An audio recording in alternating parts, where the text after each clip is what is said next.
오늘은 여섯 번째 시간이고요. 신구약 중간 역사에서 굉장히 좀 뭐라 그럴까요? 약간 터닝 포인트라 그럴까요? 그 터닝 포인트가 되는 사건, 그리고 또 한 중요한 인물을 오늘 좀 소개하는 그런 시간입니다. 그래서 제목을 보시면 제가 그 제목을 거기다가 한 능력 있는 왕이라고 이렇게 써놨습니다.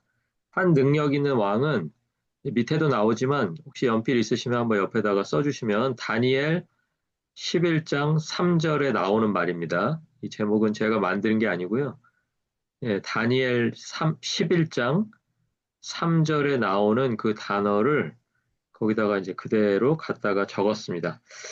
우리가 왜 암흑기 그런 말 했잖아요. 그 신구약 중간 역사를 이제 우리가 암흑기라고 많이 생각하는 이유 중에 하나가 뭐냐면 그 기간 동안에 하나님께서 선지자를 통해서 말씀하지 않으셨다라는 게 이제 가장 큰 이유였습니다. 그전에는 뭐 시대마다 또 뭐 왕이 바뀔 때마다 선지자들을 보내셔서 선지자들을 통해서 말씀하셨는데 그 말씀하시는 선지자들이 사라졌기 때문에 우리가 이제 그 시기를 암흑기다라고 이제 이렇게 부르는 거잖아요. 그러면 실제로 우리가 암흑기라고 해서 정말 아무에게도 말씀하시지 않으셨는가? 그건 아니라는 거예요. 예, 그러니까 어떻게 보면 우리가 암흑기라고 부르지 않아도 되는 이유가 하나님께서 선지자들에게는 말씀하지 않으셨지만 그 시대 누군가에게는 하나님의 계획이나 또 하나님의 마음, 또 하나님이 이 백성에게 원하시는 거, 이런 것들을 계속해서 말씀하셨다라는 거예요. 그래서 이제 그 중요한 두 인물이 누구냐면 한 사람은 다니엘이고요. 한 사람은 에스겔입니다. 다니엘, 에스겔은 이 순서도 있어요. 다니엘이 먼저고 그 다음이 에스겔입니다. 성경에는 이 순서가 반대죠. 그렇죠? 예레미야, 에가, 에스겔 한 다음에 다니엘이 나오니까 우리는 다니엘이 더 후대 사람으로 생각하기가 쉬운데 그게 아니고요. 다니엘은 1차 바벨론 포로로 끌려갔던 사람이에요. 그러니까 1차하고 2차는 아직 바벨론에 멸망하기 이전에 끌려갔던 사람들입니다. 예. 그리고 다니엘이 1차에 끌려갔으면 그럼 이제 우리가 알 수 있죠. 에스겔이 몇 차에 끌려간 거예요? 2차에 끌려간 거죠. 2차에. 예, 그렇게 기억하시면 되겠습니다. 그리고 다니엘 1차, 에스겔 2차, 그리고 3차 때는 실제로는 나라가 다 멸망해 버리는 3차 포로가 되겠죠. 그렇게 이제 기억을 하시면 되겠습니다. 자, 그래서 다니엘을 통해서 말씀하신 내용이 어디 나오냐면 거기 이제 노트에 보시면 다니엘 2장 1절에서 46절에 나옵니다. 거기에는 이제 제목이 하나 붙어 있는데요. 느부갓네살의 꿈이라는 제목이 붙어 있습니다. 느부갓네살의 꿈. 느부갓네살의 꿈인데 이게 느부갓네살이 어느 날 꿈을 꿔요. 그런데 꿈 때문에 막 이렇게 고민하고 번민하면서 그 나라 안에서 이제 꿈을 맞출 수 있는 무슨 뭐 지혜로운 사람, 이런 사람들을 다 모아가지고 자기가 꿈을 꿨는데 이 꿈의 내용 때문에 내가 굉장히 지금 걱정이 된다. 그러면서 한 가지 이상한 요구를 해요. 보통은 이렇게 되면 어떻게 해야 되냐면 여러분도 누군가가 이렇게 왜 꿈 꿨다 그러면 그 내용을 들어야 아, 그게 무슨 내용이겠구나 이렇게 의미를 파악을 할 수가 있잖아요. 그렇죠? 근데 느부갓네살왕은 참 희한하게도 꿈의 내용을 아무 말도 해주지 않고 그 지혜로운 사람들에게, 그 학자들에게, 뭐 술사들에게 뭐라고 얘기하냐면 내가 꾼 꿈도 맞추고 그리고 꿈의 내용도 맞춰라. 이렇게 요구를 해요. 이게 되게 이상한 질문이잖아요. 보통은 뭐 간밤에 뭐 내가 돼지 꿈을 꿨는데 뭐 이러면서 그 꿈 얘기를 해주고 옆에 있는 사람들이 꿈을 해몽을 해주잖아요. 그런데 내용도 알려주지 않으면서 느부갓네살이 자기 신하들에게 꿈도 맞춰보고 꿈의 내용이 뭔지를 맞춰봐라. 그래야 내가 너희들을 살려두겠다라고 얘기를 하는 거예요.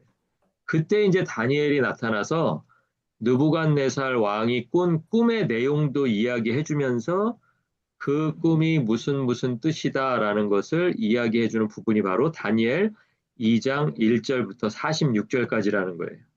자, 그러니까 그 내용을 저희가 지금 좀 길잖아요. 1절부터 46절까지니까 이거를 다 읽을 수는 없고요. 이 내용이 요약하면 뭐냐면 다니엘은 암흑의 시대지만 하나님께서 이 세상을 다스리시고 인도하신다는 사실을 이 꿈을 통해서 알게 됐다라는 거예요. 그러니까 그 꿈의 의미가 그렇다는 거예요. 암흑의 시대지만 하나님께서 세상을 다스리시고 인도하신다는 사실을 확인했다라는 거예요. 그 연도가 언제냐면 BC 603년입니다. 603년. 자, 꿈의 내용은 다 이야기하지 않지만 꿈속에서 이제 사람의 형상이 나타나는데요. 한 형상이 이제 머리부터 시작해서 뭐 머리니까 밑으로 한번 쭉 내려가 보시면 머리에서 뭐 가슴, 배, 팔, 다리, 뭐 무릎, 발목, 발바닥 뭐 이런 식으로 이제 쭉 내려가는 거예요. 그런데 재료들이 각각 다르게 나타나죠. 거기에 순금 머리, 그러니까 머리는 순금으로 된 한 신상이 나타나는데 그 순금 머리가 의미하는 나라가 어디냐면 지금 다니엘이 사로잡혀 와 있는 현재 그 국가, 거기가 어디예요? 바벨론 포로니까 바벨론이겠죠. 예, 바벨론으로 상징되는 순금 머리가 나타납니다. 자, 근데 머리는 순금인데 밑으로 내려가면 이제 은이 돼요. 은. 은으로 된 몸의 부분이 나타나요. 자, 그러면 우리가 이제 역사를 저하고 이제 공부를 했으니까 바벨론이 멸망하고 나타나는 나라는 어느 나라예요? 바벨론. 지난주에 제가 여러 가지로 말씀드렸죠. 뭐 페르시아라고도 말씀드렸고 현재 이란이라고도 말씀드렸는데 그게 어디냐면 바사 제국이에요. 바사. 그죠? 그러니까 그 괄호 안에다가 여러분이 바사라고 한번 써보세요. 바사. 자, 바사의 재료는 뭐냐면 은입니다. 은. 그렇죠?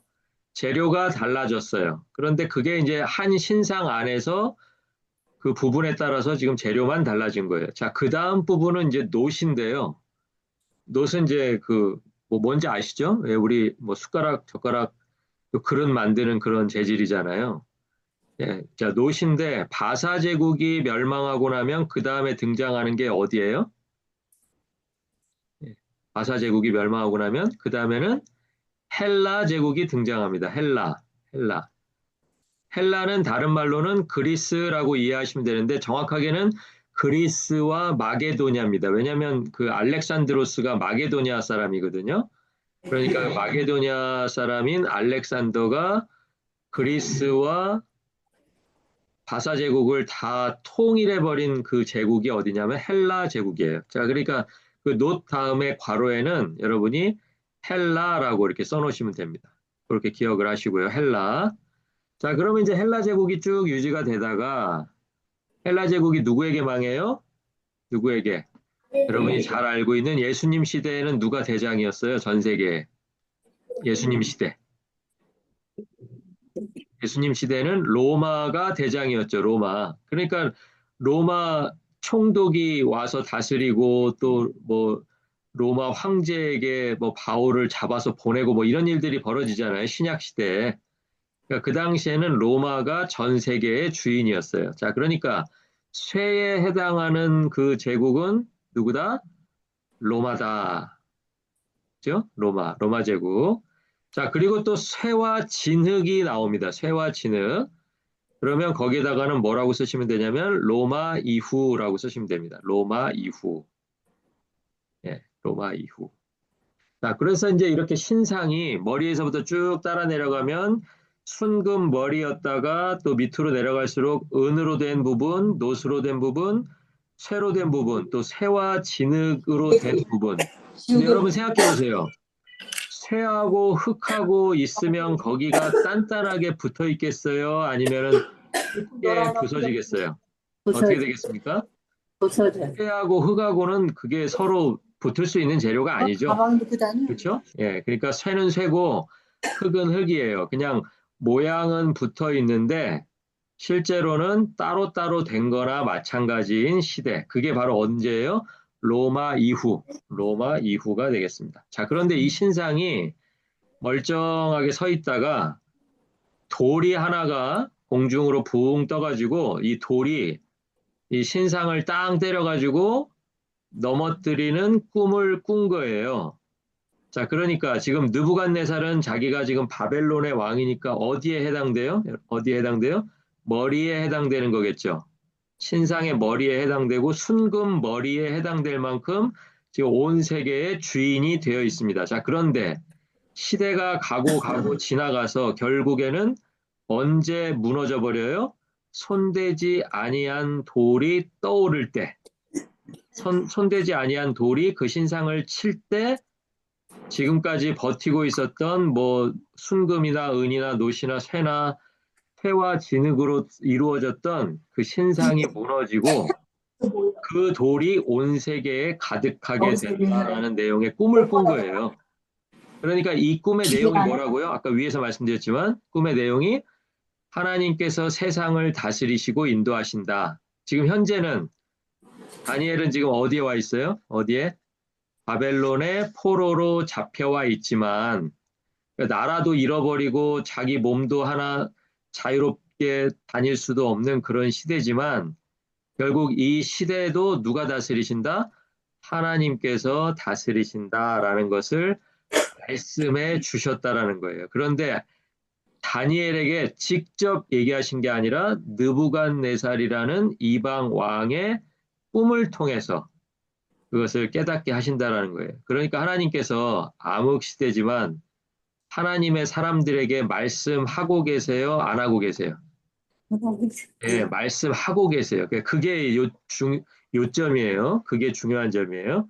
자, 그래서 이제 다니엘을 통해서 그렇게 알아볼 수가 있고요. 그러니까 여러분이 이 공부 끝나시면 어디를 꼭 읽어봐야 되겠어요? 다니엘 2장 1절에서 46절을 읽어보시면서 아, 이 부분이 바벨론이고 아까 여러분 저랑 같이 쓰셨잖아요. 이 부분이 바사고 이 부분이 헬라고 여기 가서 로마가 됐다가 또 로마 이후가 됐는데 결국에는 누구에 의해서 하나님께서 띄우신 돌이니까 이게 누구예요? 예수 그리스도죠. 예수 그리스도. 예수 그리스도에 의해서 세상 제국이 끝이 나고 그 돌이 결국은 온 세계에 가득하게 된다. 네, 이것을 확인하시게 될 겁니다. 자, 그러면 이제 다니엘에게만 그렇게 말씀하셨느냐? 또 직접 말씀하신 사람도 있어요. 그게 누구냐면 에스겔이에요. 에스겔. 에스겔은 에스겔에게 직접 이야기하셨어요. 뭐 다른 사람을 통해서 알았는데 그 사람을 말한 게 아니고 에스겔에게 직접 37장에서 1절에서 14절까지 말씀하셨어요. 자, 그 내용은 요약하면 이거예요. 마른 뼈가 살아나는 환상이에요. 마른 뼈가 살아나는 환상. 예, 마른 뼈가 살아나는 환상.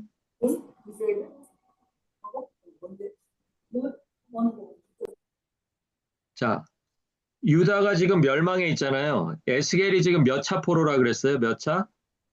에스겔이 2차 포로. 그죠? 다니엘보다 후대 사람이라 그랬어요. 다니엘이 먼저 1차로 잡혀갔고 두 번째 포로로 잡혀간 사람이 에스겔이니까 에스겔도 지금 어디에 있겠어요?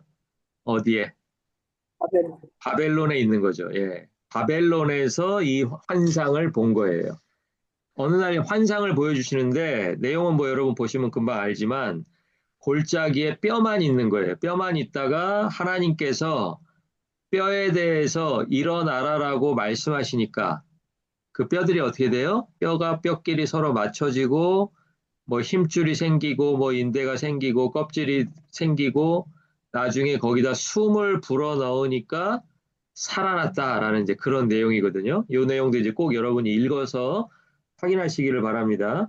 그러니까 이 내용도 결국은 뭘 나타내 주는 거냐면 유다는 지금 망해버렸잖아요.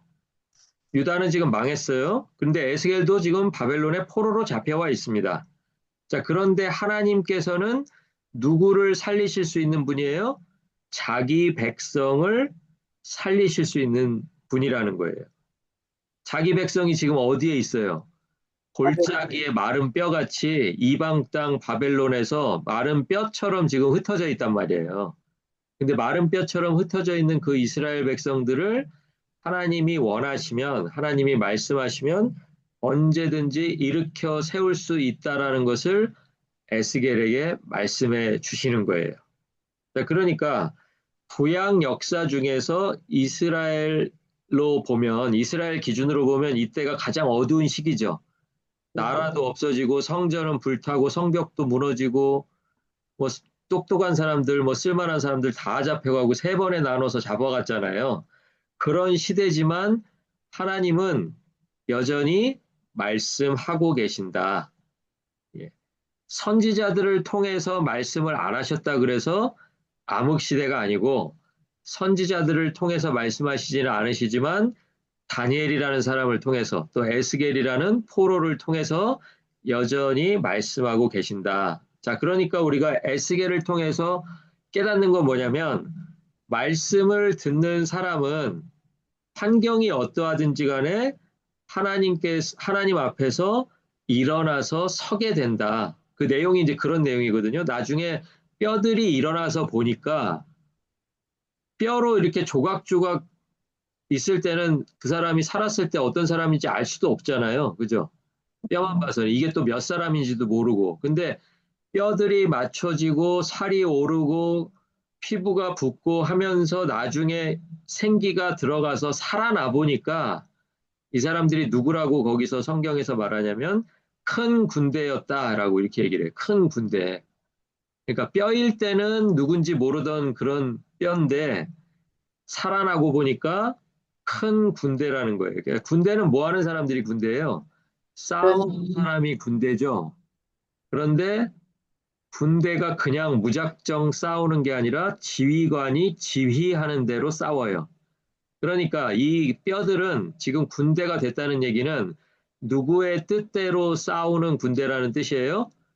자기들을 세우신, 예, 그렇죠. 자기들을 살려내신 하나님 뜻대로 싸우는 군대다. 그러니까 아무리 시대가 어려워도 아무리 환경이 어렵다고 해도 하나님께서 우리를 세워주시면 우리는 하나님 앞에서 군대처럼 서게 된다라는 것을 에스겔을 통해서 보여주시는 거예요. 자, 그러니까 우리도 현실이 어렵다고는 하지만 아무리 어려워도 에스겔 시대만큼 어려웠겠어요? 이렇게 나라도 없고 뭐 끌려가서 그냥 포로처럼 뭐 손에 다 이렇게 뭐 쇠사슬 묶고 이런 때가 아니잖아요, 지금은요. 그렇다면 이 당시에도 하나님께서 자기 백성을 세우셔서 큰 군대가 되게 할 거라고 말씀하셨다면 오늘 우리가 살아가고 있는 이런 환경 속에서도 하나님은 하나님의 백성들을 얼마든지 세우실 수가 있다라는 거죠. 그러니까 그것을 우리들이 에스겔을 통해서 확인하게 됩니다. 자, 그러면 이제 위에 제국을 한번 다시 한번 보세요. 바벨론, 바벨론 다음에 어디? 바사, 바사 다음에 헬라, 헬라 다음에 로마, 로마 이후 뭐 이렇게 쭉쭉쭉 진행이 되잖아요. 오늘날까지. 자, 그러면 이 제국의 특징은 뭐냐? 바벨론 이전에도 이스라엘 괴롭히는 사람들 많았어요. 그죠?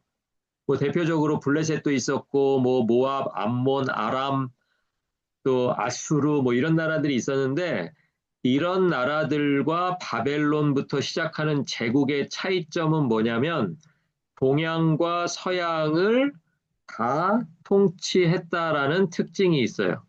자, 그런데 그러면 이제 동양과 서양 할 때 그 동양 서양을 나누는 기준이 어디냐면 그 옆에다 하나 써놓으세요. 지중해를 기준으로 해요. 지중해.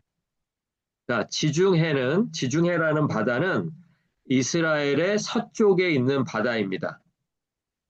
그러니까 이스라엘이 지중해의 동쪽에 있는 거죠. 그러니까 지중해 동쪽에 이스라엘이 자리 잡고 있는 팔레스타인이라는 지역이 있고요. 그 팔레스타인 위에 북쪽이 어디냐면 소아시아예요. 소아시아.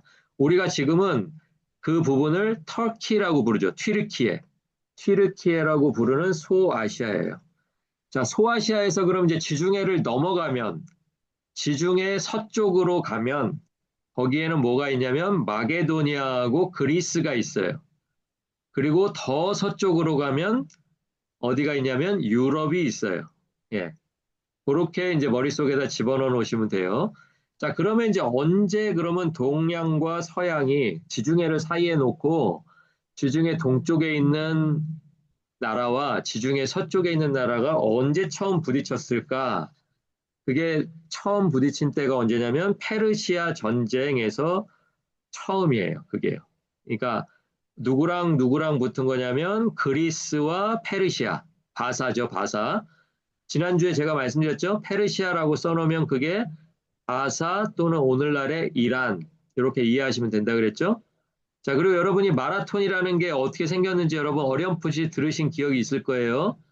전투에서 승리했는데 그 소식을 전하러 어떤 사람이 그 마라톤 평야를 막 뛰어와서 우리가 이겼습니다 하고 죽었다 그러죠.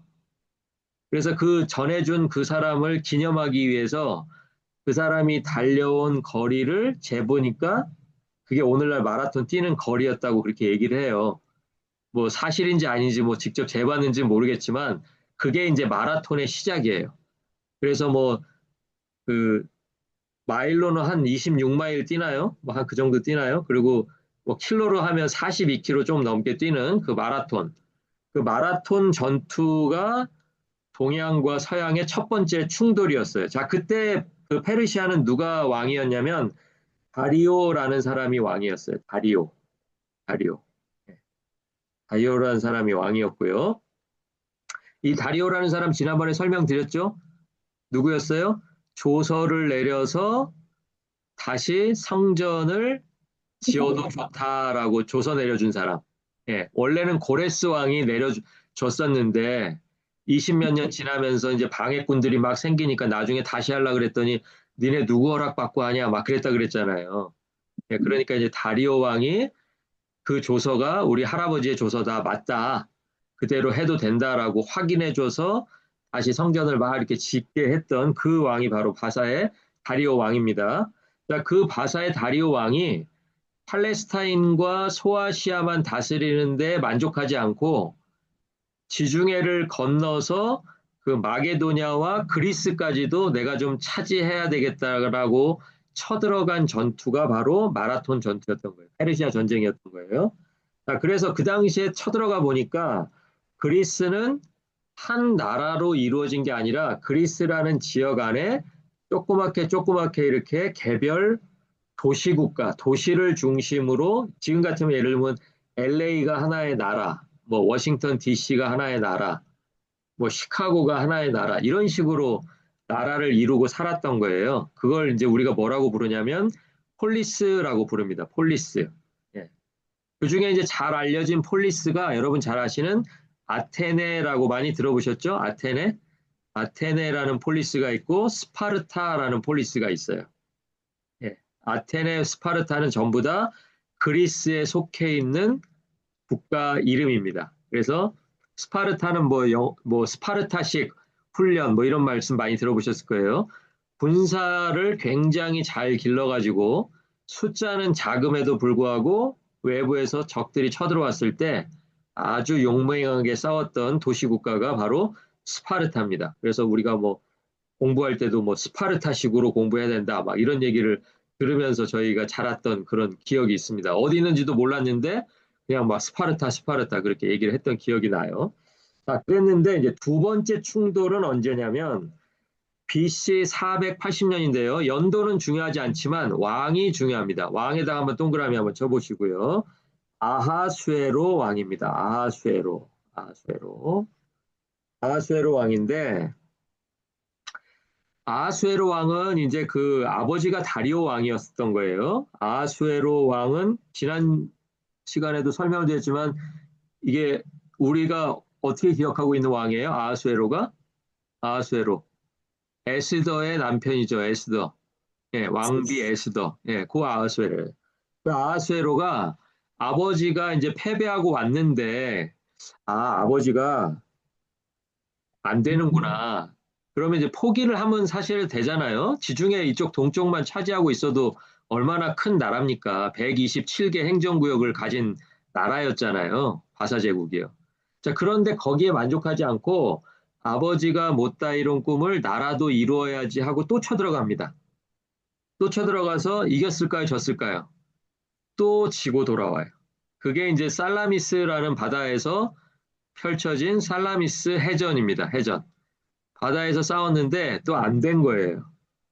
그래서 이 두 번의 충돌은 첫 번째 바사의 다리오 왕 때, 그리고 다리오 왕의 아들인 아하수에로 왕 때 이 벌어진 이 전쟁은 전부 다 바사 제국이 그리스로 쳐들어간 거예요. 예.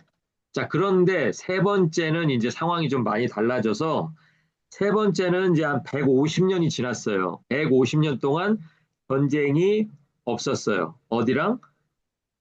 지중해 서쪽과 지중해 동쪽은 전쟁이 없었던 거예요. 150년 동안. 그러니까 바사 제국은 어떻게 생각했냐면, 아, 우리가 쳐들어가면 전쟁을 하지만 안 쳐들어가면 전쟁을 안 하는구나. 이렇게 생각하면서 150년을 지냈을 거예요. 자, 그런데 그리스는 달랐어요. 그리스는 갑자기 한 왕이 나타나서 그리스를 다 통일한 다음에, 아까 왜 조각조각으로 나눠져 있었다 그랬잖아요. 도시 중심으로. 뭐 스파르타, 아테네, 뭐 카르타고 뭐 이런 식으로 이렇게 다 나눠져 있던 도시 국가들을 하나로 쫙 묶어가지고 통일을 해버린 거예요. 통일을 했다는 거는 힘이 그만큼 세졌을 거 아니에요? 그러니까 힘이 세지니까 이제 무슨 생각을 했냐면 150년 전에 우리가 두 번이나 침략을 받아서 잘 막아내기는 했지만 이번에는 우리가 그쪽으로 쳐들어가서 그 나라를 멸망시키자라고 생각한 이 왕의 이름이 바로 알렉산드로스였던 것입니다. 우리가 알렉산더라고 많이 알려져 있죠? 알렉산더 대왕. 예. 알렉산더라고 하는 그 왕이 그리스를 통일한 다음에 지중해를 건너서 예, 지금 소아시아 지역으로 팔레스타인 지역으로 막 밀고 들어와서 어디서 딱 만나냐면 요 이수스라는 평지가 있어요. 평평한 땅, 평야가 있어요. 이수스 평야. 이수스 평야가 어디냐면 시리아하고 이스라엘하고 그 국경에 있습니다. 지금 이스라엘하고 시리아 국경에 있는 이수스 평야에서 전투를 벌여요. 당시 바사의 왕이 다리오 3세였어요. 할아버지 이름을 따가지고 자기는 다리오 3세라고 이름을 지었는데, 그러니까 중간에 150년이 지났으니까 그 안에 뭐 2세도 있었겠죠. 그죠? 예, 누구였는지는 뭐 중요한 사건이 없으니까 그냥 넘어가지만 이 사람은 다리오 3세였는데 누가 이겼을까요?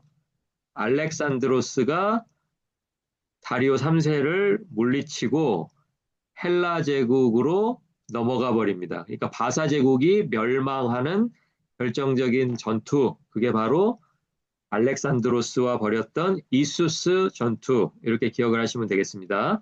앞에 두 번은 바사 제국이 쳐들어가서 전쟁을 벌였다면, 마지막은 그리스를 통일한 알렉산더가 지중해를 넘어서 동쪽으로 쳐들어와서 전투를 벌여서 이겼다. 그러니까 바사 제국의 입장에서는 졌다. 그래서 바사 제국은 끝나고 이제 아까 위에 어디로 들어갔어요? 노스로 들어간 부분에 해당하죠. 노. 노시 아까 뭐라고 돼 있었습니까? 헬라라고 돼 있었죠. 예, 헬라라고 돼 있는 그 부분. 그 부분으로 계속해서 옮겨가고 있습니다.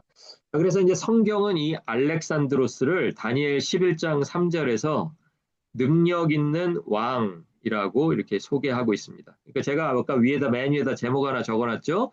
한 능력 있는 왕. 이게 바로 누구다? 알렉산드로스다. 그러니까 이제부터는 이스라엘이 속해 있는 팔레스타인 지역을 지금까지는 바사 제국이 다스렸는데 이제는 누가 다스린다는 뜻이에요? 알렉산드로스의 헬라 제국이 다스린다는 뜻이에요. 헬라 제국은 다른 말로 하면 그리스 제국이에요.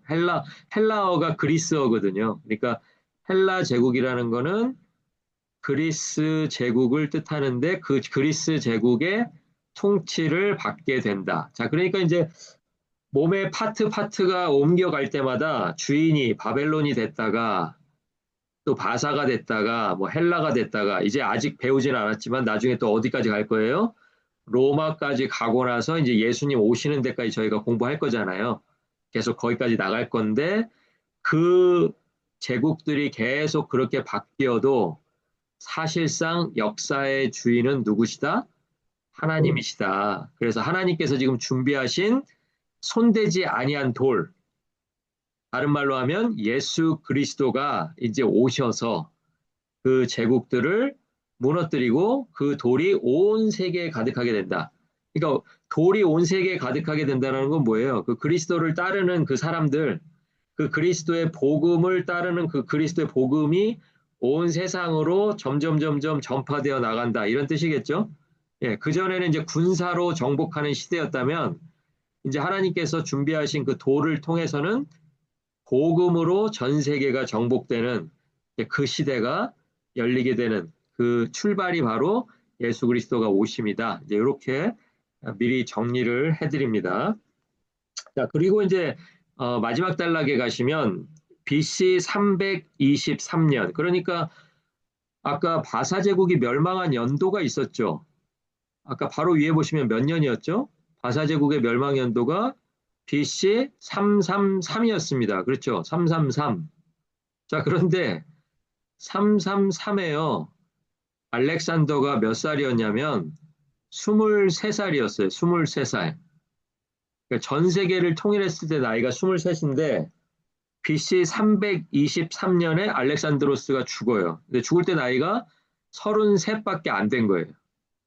23세 전 세계를 정복하고 뭐 인도까지 가거든요. 이제 인도까지 갔다가 그 전쟁에서 부상당해서 결국은 그 부상이 악화가 되고 이제 그 페르시아의 그 수사라고 하는 수산궁에 돌아왔다가 거기서 죽습니다. 자, 그런데 어쨌든 10년 만에 이렇게 헬라 제국의 대장이었던 알렉산더는 죽게 되니까 이 엄청난 능력 있는 왕이 죽었으니까 그 다음에 어떻게 되겠어요? 더 능력 있는 왕은 나오기가 사실 어렵죠. 그죠? 성경이 능력 있는 왕이라고 했으니까 그 사람이 거의 최고였다는 거 아니에요. 그러니까 최고로 능력 있는 왕이 죽고 나면 대개 어떤 일이 벌어지냐면 그 뒤에는 그 부하들이 서로 그 뒤를 차지하려고 막 이제 세력 다툼을 벌이는 그런 어지러운 시대가 펼쳐집니다. 여기서 뭐 더 능력 있는 왕이 짠 나타나가지고 알렉산더보다 더 잘했으면 좋겠지만 그런 일은 벌어지지 않아요. 그런 일은 벌어지지 않고 알렉산더가 사망한 후에 네 명의 부하가 후계자 다툼을 벌입니다. 그래서 헬라 제국이 네 개로 분할이 돼요. 그래서 이제 네 명의 부하들 이름은 좀 어려워요. 그리스 이름이겠죠, 당연히. 헬라 제국의 사람들이니까. 그리스나 뭐 마게도니아 출신의 사람들 이름이어서 우리가 언뜻 이렇게 이름은 쉽게 들어오지 않는데 지역을 한번 보세요. 지역을. 지역을 보시면 그리스와 마게도니아 지역을 다스리는 사람이 하나가 있죠. 예, 조각조각 났는데 그 조각 중에 하나가 어디냐면 그리스와 마게도니아 지역입니다. 그러니까 알렉산더는 죽었지만 정통성은 누가 좀 가지고 있을 것 같은 느낌이 드세요? 누가? 요 카산드로스라는 사람이. 왜냐하면 다스리는 지역이 그렇잖아요. 그 제국이 출발했던 그리스와 마게도니아 지역을 그 사람이 다스리는 거니까 알렉산더의 뒤를 이어서 마치 내가 우리의 그 정통성을 좀 지키는 사람이다. 라는 그런 의미로 이해하시면 되겠습니다. 자, 그리고 그 두 번째 나오는 인물은 다스리는 데가 어디냐면 트라키아예요. 트라키아가 옆에서 써놓으세요. 거기가 터키입니다. 터키, 튀르키예. 발음도 비슷하죠? 트라키아, 튀르키예 비슷하잖아요. 그러니까 트라키아와 소아시아 지역을 담당했습니다. 그러니까 바울이 막 이렇게 전도하고 다녔던 그런 데가 바로 소아시아죠. 지금의 튀르키예에 해당하는 지역을 누가 다스렸냐면 리시마코스라는 사람이 다스렸습니다. 자, 이제 두 사람보다 더 중요한 사람이 나오는데요. 세 번째 사람은 좀 이름도 기억하시면 좋아요. 셀레우코스라는 사람이 어디를 다스렸냐면 페르시아와 메소포타미아와 시리아 지역을 다스렸어요. 자, 이 지역이 왜 중요해요? 여기에 누가 포함돼요? 유대인들이 사는 강 건너편 땅이 여기에 포함이 되죠. 그죠? 셀레우코스라는 데가 포함이 되잖아요. 자, 그래서 셀레우코스가 페르시아, 메소포타미아, 시리아면은 이스라엘 바로 위에잖아요. 그죠? 바로 북쪽. 자, 그러니까 유대인들이 살고 있던 예루살렘을 포함한 강 건너편 땅을 직접적으로 통치한 사람이 누구냐면 셀레우코스라는 사람이었던 거예요.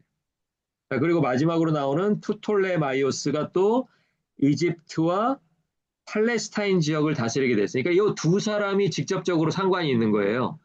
이게 네 명의 후계자가 있는데 1번, 2번은 그래도 뭐 크게 상관이 없는데 이 3번 셀레우코스와 누구요?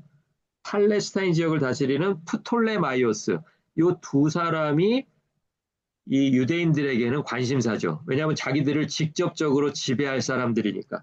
자, 그래서 헬라 제국의 다스림을 받고 있던 유대 사회는 BC 301년부터는 프톨레마이오스 집안의 지배를 받다가 그 다음에 한 100년 정도 프톨레마이오스의 지배를 받다가 나중에 어떻게 돼요? 셀레오코스 가문에게 또 지배를 받게 돼요. 자, 이 얘기는 뭐냐면 처음에 알렉산더가 죽자마자는 누가 더 힘이 셌던 거예요? 프톨레마이오스가 힘이 더 셌던 거예요. 그런데 그 집안이 100년 정도 지배를 이어오다가 이제 그 지역을 누구에게 뺏긴 거예요? 셀레우코스 집안에게 뺏긴 거예요. 예, 여전히 그러니까 알렉산더의 후계자들이죠. 그 집안들이죠. 그 집안이 BC 200년부터 어디를 지배했다? 팔레스타인 지역을 지배했고 유대인들을 지배했다. 이렇게 정리를 하시면 되겠습니다. 그러니까 이제 요 셀레우코스 가문이 지배하는 시기가 끝나면 이제 무슨 시대가 또 오겠어요? 이제 그 쇠의 시대가 오죠. 쇠. 예, 쇠는 누구예요? 쇠는 위에 보시면 로마.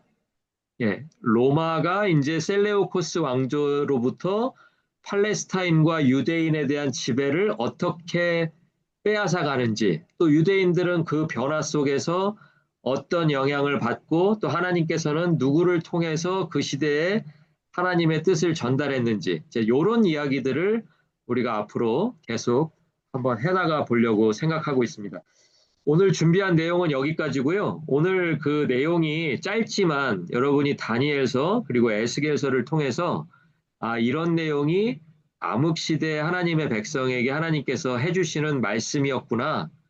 그렇다면 내가 살아가고 있는 이 시대에도 하나님은 분명히 말씀하신다라는 것을 한번 여러분이 직접 확인해 보시면 좋겠습니다. 아까 광고해 드렸던 것처럼 오늘은 6번째 시간이기 때문에 다음 주 목요일은 한 주 휴강하고요. 2주 후 목요일에 신구약 중간사 7번째 시간으로 여러분하고 다시 공부 시작하도록 하겠습니다. 오늘 공부하시느라고 수고 많으셨습니다. 감사합니다.